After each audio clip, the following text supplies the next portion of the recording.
इनके बुलडोजर के चलते मैडम भारत के लोग सवाल पूछना भूल गए और भारत की जनता आजकल इतनी भूखी है कि खाने को धोखा भी खा लेती है। एक मिडिल क्लास जो एक साल पहले एक वेजिटेरियन थाली 100 रुपए में खाता था, आज वही वेजिटेरियन थाली 152 रुपए की हो गई। टमाटर की कीमत 247% बढ़ गई, आलू की कीमत 180%, लहसुन 128% और तेल, नमक, आटा, मैदा 18%। पहले आम आदमी पॉकेट में पैसा लेके बाजार जाता था और थैली भरकर सामान लाता था, लेकिन अमृतकाल में आदमी थैली भरकर पैसा लेके जाता है और पॉकेट में आलू, टमाटर, प्याज लेके घर वापस आता है। माननीय वित्त मंत्री ने पहले कहा था कि बहुत हो गई महंगाई की मार, अब की बार मोदी सरकार, और आज उनके विचार में inflation is an international problem, महंगाई एक अंतरराष्ट्रीय समस्या है। 74% of Indians are unable to afford a healthy diet. The household savings have plunged to a 50-year low. Around 48% of the households in this country are facing a financial crisis क्योंकि उनका खर्चा उनकी कमाई से ज्यादा है। The economic inequality in India is a 100-year high. The country's GDP growth rate for the second quarter 24-25 decreased to 5.4%, which is the lowest in 2 years. The government's total debt has reached a staggering 176 lakh crore and the total debt is expected to soar up to 185 lakh crore by the end of the financial year. आज आपके उधार की वजह से हर हिंदुस्तानी पर 1.25 लाख का बोझ चढ़ गया और आप उनकी मजबूरी को अपनी ताकत समझते हैं। बंगाल में ऑल इंडिया तृणमूल कांग्रेस की प्रदेश युवा अध्यक्ष होने के नाते मुझे हर दिन कई नौजवानों से बात करनी पड़ती है। वो मुझे ये पूछते हैं कि मोदी जी ने हर साल 2 करोड़ नौकरी का वादा किया था, अर्थात 10 साल में 20 करोड़ नौकरी। उन नौकरियों का क्या हुआ, उन वादे का क्या हुआ? मैं बस उन्हें यही कह पाती हूँ कि पत्ते तो झड़ते हैं, उठाता है कोई कोई, वादे तो सभी करते हैं, निभाता है कोई कोई। प्रधानमंत्री जी बोलते हैं सबका साथ, सबका विकास, सबका विश्वास। अगर ऐसा ही है तो भारत के लोग आज देश छोड़ के क्यों जा रहे हैं? 2018 से लेके 2023 के बीच 6,70,000 भारतीय ने अपनी नागरिकता त्याग दी। सिर्फ 2022 में ये संख्या करीबन 2,25,000 की। In 2022 alone, 7,500 high net worth individuals with a net worth of more than 8.3 crore or more left India. नवंबर 2022 से सितंबर 2023 सिर्फ 10 महीने में 96,917 Indians were arrested attempting to cross the United States illegally.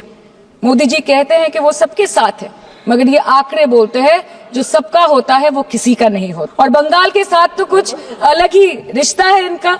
The relationship is that of quid pro को, ठुकरा के मेरा प्यार मेरा इंतकाम देखेगी। Rupees 1.23 lakh crore is already due from the government of West Bengal against flagship programs like Manrega, PM Awas Yojana, Gram Sadak Yojana, National Health Mission, Central Food Subsidy.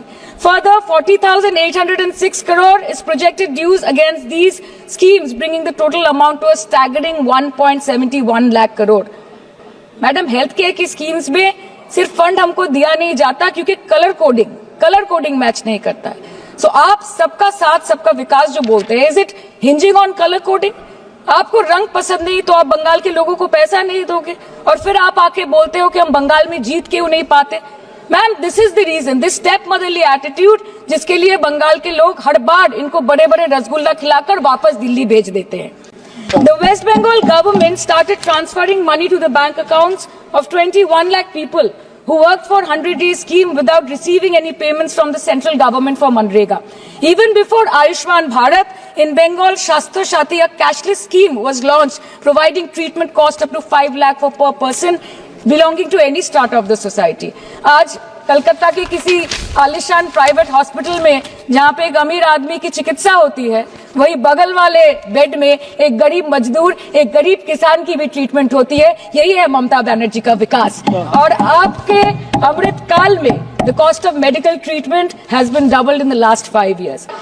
Sir, medical inflation is at 14%. Regularly लिए जाने वाले दवाइयों की कीमत 50% बढ़ गई।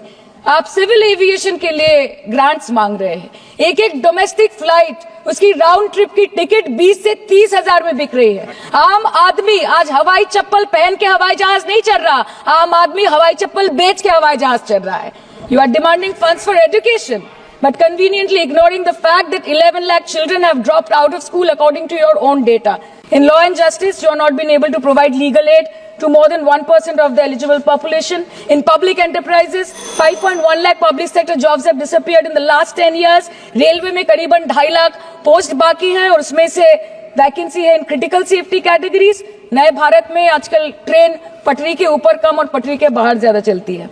मुझे दुख लगता है इस सदन में ये कहते हुए मैडम कि मैंने अपने लोकसभा क्षेत्र जादवपुर लोकसभा क्षेत्र के लिए एक बारुईपुर कोबी सुभाष मेट्रो एक्सटेंशन की मांग की थी. मुझे डिपार्टमेंट से ये चिट्ठी मिली जिसमें उन्होंने लिखा है that this project is not economically viable and this project is अनरेम्यूनरेटिव.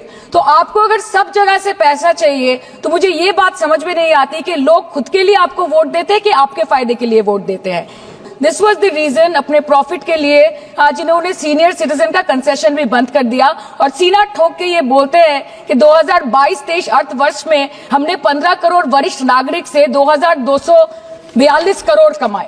Lok Sabha पे खर्च करके क्या फायदा मैडम, जब यहाँ पे विपक्ष को बोलने का अधिकार ही ना हो. लोकसभा के लिए भी तो ग्रांट मांगा है ना मैम. और अभी सर बोल रहे थे कि बेटी बचाओ बेटी पढ़ाओ तो 10 साल पहले मोदी जी ने लॉन्च किया था, लेकिन उसके 80% पैसे सिर्फ पब्लिसिटी और मार्केटिंग और एडवर्टाइजमेंट में खर्च कर दिए. आपके उत्तर प्रदेश, मध्य प्रदेश, राजस्थान में ना बेटी को पढ़ा पा रहे और ना बेटी को बचा पा रहे. बंगाल आए और देखिए कि ममता बनर्जी ने विधानसभा में अपराजिता एक्ट में बिल पास किया है. बंगाल में सिर्फ दीदी है तो मुमकिन है.